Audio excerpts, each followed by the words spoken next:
नमस्कार दर्शक मित्रों, मैं हूं आपके साथ अंजनी नीलेश ठक्कर। तो आज बात करेंगे वैदिक पंचांग के बारे में। उससे पहले मैं आप सभी से आग्रह करना चाहूँगी कि यदि आप हमारे चैनल में पहली बार आए हैं, नए आए हैं, तो रोज़ वैदिक पंचांग को प्राप्त करने के लिए हमारे चैनल, हमारी सनातन संस्कृत चैनल को सब्सक्राइब अवश्य कर लीजिए और बेल आइकन को प्रेस कर दीजिए ताकि आगे आने वाले वीडियो की जानकारी आपको मिलती रहे। और कमेंट करके ज़रूर बताइए कि आपको वीडियो कैसा लगा। तो अब देख लेते हैं वैदिक पंचांग, जिसमें होंगी महत्वपूर्ण जानकारी।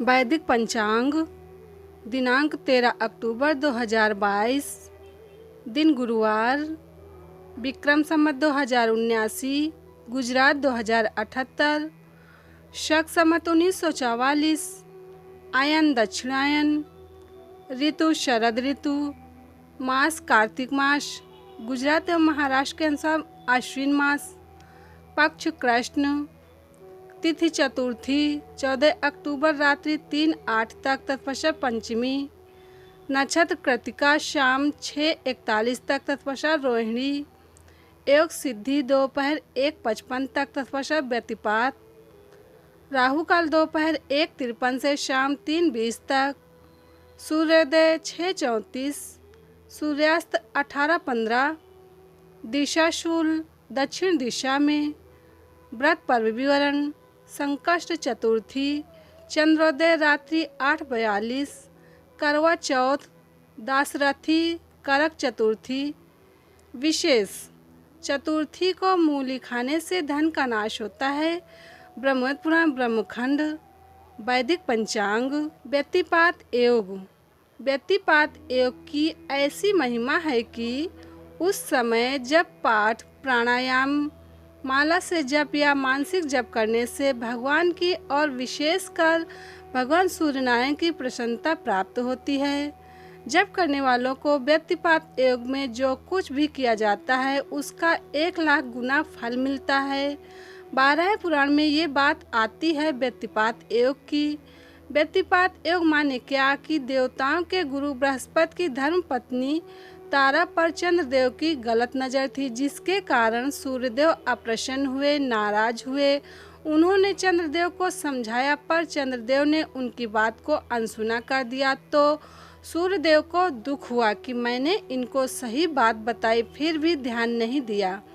और सूर्यदेव को अपने गुरुदेव की याद आई कि कैसा गुरुदेव के लिए आदर, प्रेम, श्रद्धा होना चाहिए, पर इसको इतना नहीं थोड़ा भूल रहा है। ये सूर्यदेव को गुरुदेव की याद आई और आंखों से आंसू बहे। वो समय व्यतिपात योग कहलाता है और उस समय किया हुआ जप, सुमिरन, पाठ, प्राणायाम, गुरु दर्शन की खूब महिमा बताई है 12 पुराण में। विशेष 13 अक्टूबर 2022 गुरुवार को दोपहर 1:56 से 14 अक्टूबर शुक्रवार को दोपहर 1:58 तक व्यतिपात योग है। कथा स्रोत बड़ोदरा 2008 में 12 नवंबर को सुबह के दीक्षा सत्र में स्वामी सुरेशानंद जी के सत्संग से। वैदिक पंचांग। विघ्नों और मुसीबतें दूर करने के लिए 13 अक्टूबर 2022 गुरुवार को संकष्ट चतुर्थी है।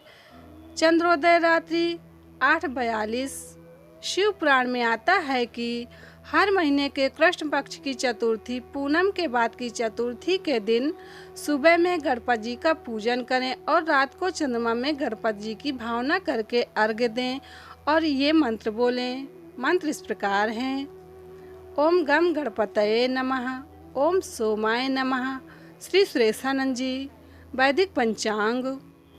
कोई कष्ट हो तो हमारे जीवन में बहुत समस्याएं आती रहती हैं, मिटती नहीं हैं। कभी कोई कष्ट, कभी कोई समस्या। ऐसे लोग शिव पुराण में बताया हुआ एक प्रयोग कर सकते हैं कि कृष्ण पक्ष की चतुर्थी मतलब पूर्णिमा के बाद की चतुर्थी आती है। उस दिन सुबह 6 मंत्र बोलते हुए गणपति जी को प्रणाम करें कि हमारे घर में ये बार बार कष्ट और समस्याएं आ रही हैं वो नष्ट हों। 6 मंत्र इस प्रकार हैं। ओम सुमुखाय नमः। सुंदर मुख वाले हमारे मुख पर भी सच्ची भक्ति प्रदान सुंदरता रहे।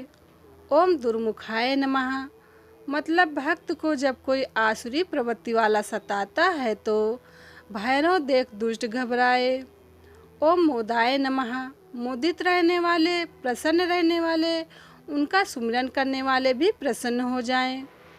ओम प्रमोदाय नमः प्रमोदाय दूसरों को भी आनंदित करते हैं।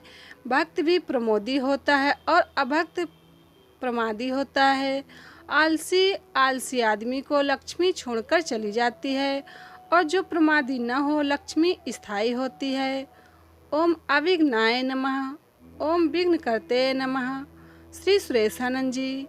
वैदिक पंचांग संपादक अंजनी नीलेश ठक्कर। वैदिक पंचांग प्रकाशित स्थल सूरत शहर गुजरात। वैदिक पंचांग। तो अब यहीं पे मैं अपनी वाणी को विराम दूंगी। कल फिर मिलेंगे वैदिक पंचांग को लेकर, जिसमें होंगी महत्वपूर्ण जानकारी। तब तक के लिए नमस्कार।